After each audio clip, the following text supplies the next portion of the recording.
నమస్తే, welcome to gossips garage.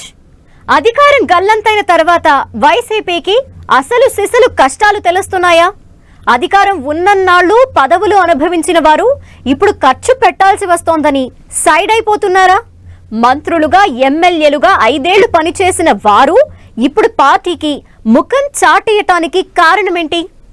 మళ్లీ విజయం కోసమంటూ ఎన్నికల ముందు చేపట్టిన మార్పులు ఇప్పటికీ పార్టీని కోలుకోనియటం లేదా?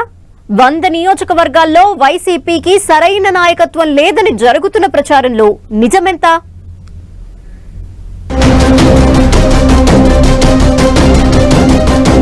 అధికారం కోల్పోయిన తర్వాత వైసీపీలో నియోజకవర్గ స్థాయిలో నాయకత్వ సంక్షోభం ఏర్పడిందని ప్రచారం జరుగుతోంది.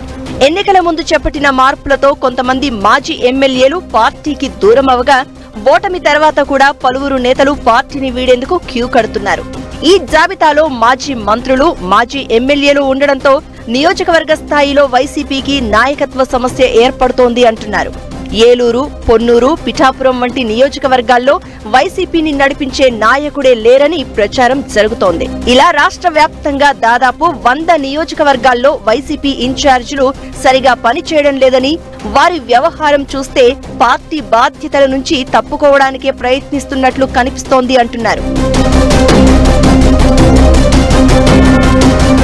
2019లో 151 మంది ఎమ్మెల్యేల బలంతో గద్దెనెక్కిన వైసీపీ 2024 ఎన్నికల్లో అంతే ఘోరంగా ఓడిపోయింది.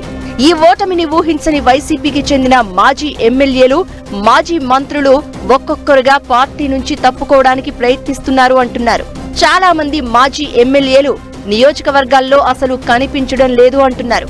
కార్యకర్తలు ఎవరైనా తమ సమస్యలు చెప్పుకోవడానికి వెళ్తే నియోజకవర్గ ఇన్ఛార్జిని కాను అని, ఎన్నికల్లో పోటీ చేసిన అభ్యర్థితో మాట్లాడాలని చెబుతూ తప్పుకుంటున్నారని అంటున్నారు. దీంతో కార్యకర్తలు కంగుతింటున్నారు. మార్పులు అంటూ ఎన్నికల ముందు సుమారు 100 నియోజకవర్గాల్లో ఇన్ఛార్జీలను మార్చేసి వారినే పోటీకి పెట్టింది వైసీపీ. ఇలా పోటీ చేసిన వారిలో ఏ ఒక్కరూ గెలవకపోవడంతో ఆయా నియోజకవర్గాలకు చెందిన మాజీ ఎమ్మెల్యేలు, పూర్వ ఇన్ఛార్జీలు ఇప్పుడు సైడ్ అయిపోతున్నారని అంటున్నారు.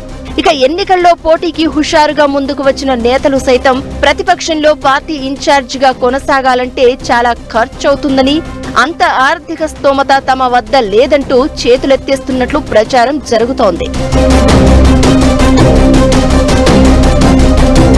ప్రజా వ్యతిరేకత ఎదుర్కొంటున్న ఎమ్మెల్యేలను మార్చితే ఎన్నికల్లో తప్పక విజయం సాధిస్తామనే వ్యూహంతో వైసీపీ అధినేత జగన్ మొండిగా మార్పులు చేపట్టారు. సీనియర్లు, నియోజకవర్గాల్లో గట్టిపట్టున్న నేతలను పక్కకు తప్పించారు.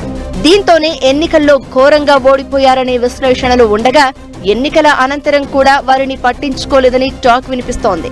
ఈ కారణంతోనే ఉమ్మడి గుంటూరు జిల్లాకు చెందిన కీలక నేత, మాజీ మంత్రి మోపిదేవి వెంకటరమణ తన రాజ్యసభ సభ్యత్వాన్ని సైతం వదులుకుని టీడీపీలో చేరేందుకు రంగం సిద్ధం చేసుకుంటున్నారని అంటున్నారు. ఇలా మోపిదేవి ఒక్కరే కాకుండా మరో రాజ్యసభ సభ్యుడు గొల్ల బాబురావు సైతం తన సొంత నియోజకవర్గం పాయకరావుపేటలో ప్రాధాన్యం లేదన్న కారణంతో అసంతృప్తితో ఉన్నారంటున్నారు. ఎన్నికల ముందు గొల్ల బాబురావును రాజ్యసభ సభ్యుడిని చేసి ఆయన స్థానంలో విజయనగరం జిల్లా రాజాం ఎమ్మెల్యే కంబాల జోగులుకు ఇన్ఛార్జి బాధ్యతలు అప్పగించారు. ఎన్నికల తర్వాత జోగులు అస్సలు కనిపించలేదని అంటున్నారు. ఇలా ఎన్నికల ముందు కొత్త నియోజకవర్గాలకు వచ్చిన ఇన్ఛార్జీలు ఎవ్వరూ ఇప్పుడు ఆయా నియోజకవర్గాల్లో లేకపోవడం, పాత ఇన్ఛార్జీలు తమకెందుకు ఖర్చు అంటూ తప్పుకుంటూ ఉండడంతో వైసీపీ కార్యకర్తలు బిక్కమొఖం పెడుతున్నారు. ప్రస్తుతం వైసీపీ అంటే అధినేత జగన్ ఒక్కరే అన్నట్లుగా ఆ 100 నియోజకవర్గాల్లో పరిస్థితి కొనసాగుతోందని అంటున్నారు. పార్టీ యంత్రాంగం ఈ విషయంలో దృష్టి పెట్టకపోతే సమీప భవిష్యత్తులో ఆయా నియోజకవర్గాల్లో వైసీపీ మళ్లీ కోలుకోలేని దెబ్బతింటుందని హెచ్చరిస్తున్నారు.